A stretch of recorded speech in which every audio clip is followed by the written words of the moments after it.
Ibe byiza kuri mwe mwese mukomeje gukurikira televiziyo Rwanda muri gahunda zayo zitandukanye tubaha ikaze mu yo twinjiyemo amakuru ku buryo burambuye agizwe n'ingingo z'ingenzi zikurikira.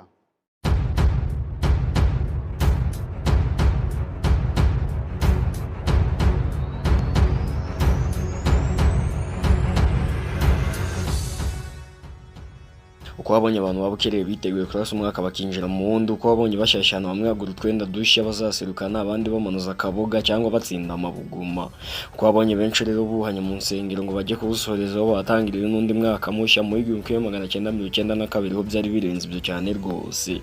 Amatsiko yari menshi ku baturarwanda bari bamaze iminsi bateguzwa kubona ibyo amaso yabo atari yarigeze abona ndetse no kumva ibyo amatwi yabo atari yarigeze yumva. Kuri radio hari amaze iminsi yaca amatangazo amenyesha ko mu Rwanda hazatangira televiziyo bwa mbere mu mateka ko ya 31 Ukuboza mu 1992.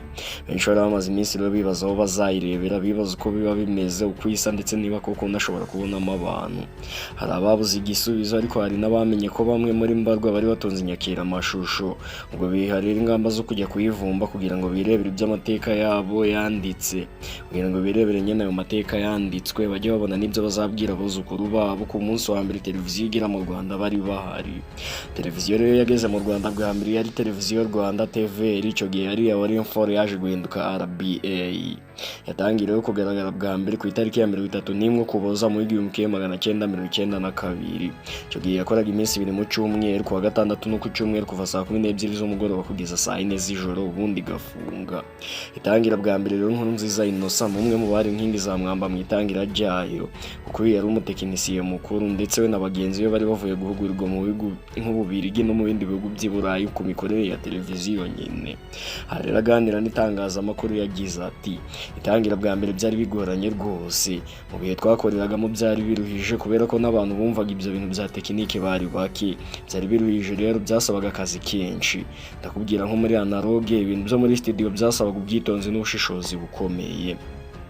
Yanavuze ko rero bitegura itangira rya televiziyo byasabye kumara iminsi bitegura bashyira ku murongo ibyangombwa bizakoreshwa byose mbere y'iminsi 3, bakajya bagenzura ko bikiri ku murongo bategereje ko umunsi nyamukuru ugera. Naho yagize ati icyo gihe ijya gutangira rwose twiteguye nk'iminsi 3 imbere, tureba uko bimeze bizagenda bite, dutegura n'ibiganiro tuzacishaho. Ibiganiro ngo nibyo byari bizatangira icyo gihe. Nakubwira ko rero mbere yaho twari twabanje gushaka ibiganiro bizacaho. Nagenda nkora liste y'ibimaze kurangira none nkajya nsubira inyuma nkareba ko bikiri ku murongo, ko bikimeze neza nyine. Buri saha buri kanya nabaga ndi mwigenzura. Urumva nyine hari igitutu n'abantu bambaza ati ibintu byanyu se bizakunda. Nanjye nti ibintu byacu bizakunda rwose nta kibazo.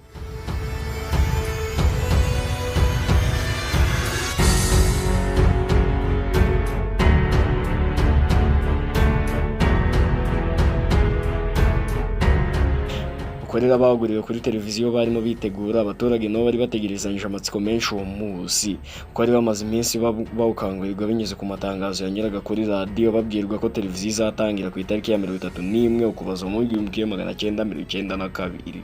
Nubwo benshi rero bari bafite amatsiko menshi yo kubona ibyo amaso yabo atari yarigeze abona, bari banafite impungenge kuko icyo ginyakira amashusho arizo televiziyo nyine yari imboneka rimwe. Benshi bibaza uburyo bazabasha kujya bayireba bikababera ihurizo. Bamwe rero basabye ko bashaka zanyakira amashusho za rutura bakazimanika ahurira abantu benshi ku buryo bajya bateranira bakayireba. Abandi basaba ko zashyirwa ku masangano y'imihanda, abandi batezashyirwa kwa muganga n'ahandi hantu hahurira abantu benshi. Ntibyatinze rero wa munsi warutegerejwe na benshi warashize uragera ku itariki ya 31 Ukuboza mu 1992.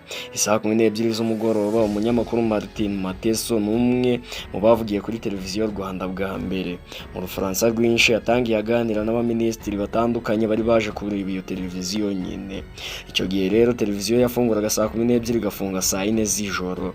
Nkurunziza avuga ko zari impamvu zo kutagira abakozi n'ibikoresho bihagije ndetse ko n'ibiganiro bitari bihagije, byatuma gikora iminsi 2 mu cyumweru gusa kandi nabwo bagakora amasaha bazi. Indi minsi rero bakaba bategura ibyo bazacishaho. Ati hari ibikoresho bike noneho hakabura n'ibyo gucishaho, niyo mpamvu hari gukora amasaha make.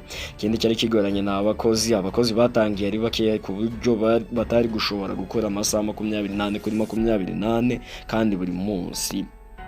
Televiziyo rero igitangira yakoreshaga uburyo buzwi nka analogue, aho ibintu byinshi byasabaga abatekinisiye kubikora mu buryo gakondo bitandukanye n'uburyo bwa digital, aho byinshi byikora mu buryo bworoshye.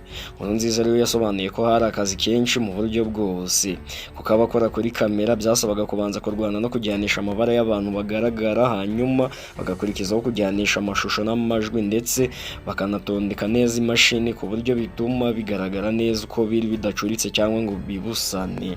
Ati rero imwe yabaga ibusanyije n'indi, washoboraga gusanga wenda nk'amashusho yarabusanyije icyo gihe hasi akajya hejuru. Ibyo rero twarabyitwararikaga cyane, ariko kandi iyo byabagaho nk'iyo byabaga byabaye, iyo nkuru ntabwo twayicishagaho, twabwiraga abantu ko twagize ikibazo tekinike.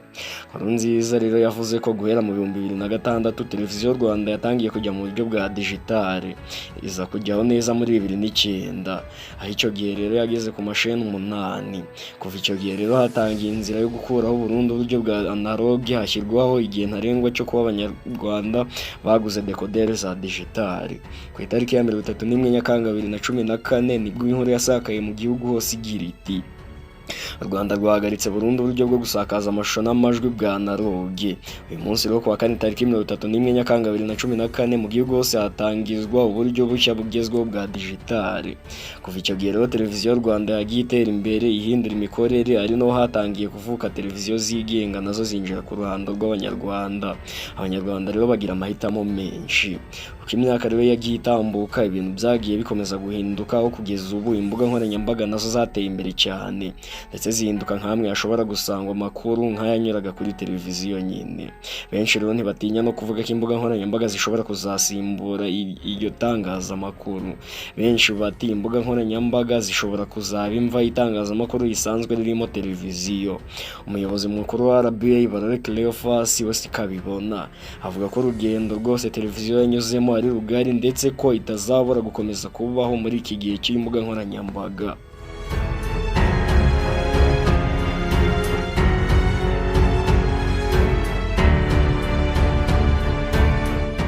Itangazamakuru kuri iki gihe riri digital, turimo kubaka ubushobozi butuganisha muri iyo si yabo, kuko muri iki gihe muri iyo si bimukiyemo nta muntu ugitegereza isaha y'amakuru.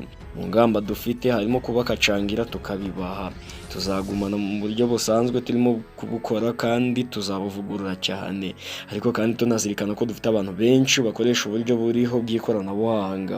Tuzagerageza rero kubijyanisha.